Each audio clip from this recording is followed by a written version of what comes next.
আসসালামু আলাইকুম ওয়া রাহমাতুল্লাহ।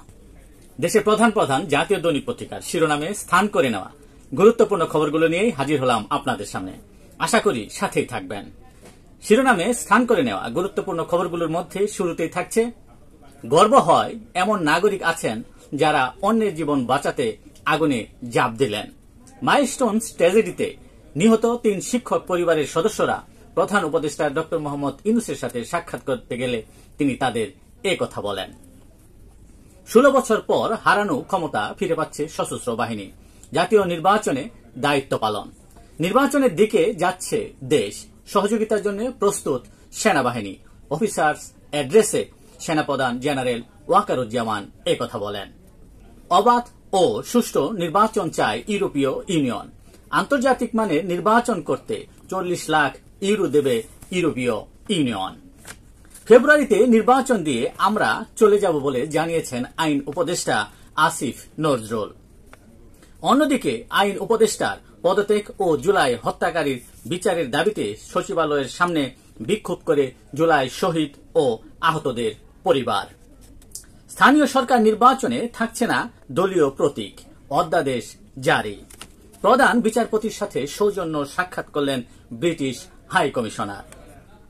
প্রশাসন ক্যাডারের নিয়ন্ত্রণ মুক্ত হচ্ছে রাজস্ব খাত, অনুমোদনের জন্য শিগগিরই উঠছে উপদেষ্টা পরিষদে।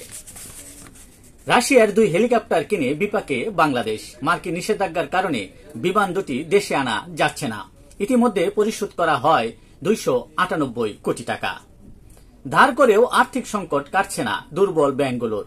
জুলাইয়ে 4,64,000 কোটি টাকার বিশেষ তারল্য সহায়তা দিয়েছে কেন্দ্রীয় ব্যাংক। গণতন্ত্রকামীদের বিভেদে ফ্যাসিস্ট পুনর্বাসনের পথ সহজ হয়ে উঠবে বলে মন্তব্য করেছেন বিএনপির ভারপ্রাপ্ত চেয়ারম্যান তারেক রহমান। জুলাই সনদের চূড়ান্ত খসড়ার সূচনা ও 3টি দফা নিয়ে আপত্তি বলে জানান বিএনপি নেতা সালাউদ্দিন আহমেদ। সংবিধানের উপরে জুলাই সনদের প্রাধান্য নিয়েও প্রশ্ন। জুলাই সনদ নিয়ে আদালতে প্রশ্ন তোলা যাবে না, এর পক্ষেও নন তিনি। সিলেটে বালু লুটপাটেও ঐক্যমত্য, প্রথম আলোর অনুসন্ধানে উঠে আসে এই সকল তথ্য। ডাকসুতে 28 পদের মনোনয়ন নিলেন 658 সম্ভাব্য প্রার্থী। দেশের প্রধান প্রধান জাতীয় দৈনিক পত্রিকার শিরোনামে স্থান করে নেওয়া আন্তর্জাতিক খবরগুলোর মধ্যে যা যা থাকছে, যুদ্ধবন্দে পুতিন জেলেনস্কিকে বৈঠকে বসাতে তৎপর যুক্তরাষ্ট্র। মত পরিবর্তন, ইউক্রেনে সেনা পাঠাচ্ছে না ওয়াশিংটন।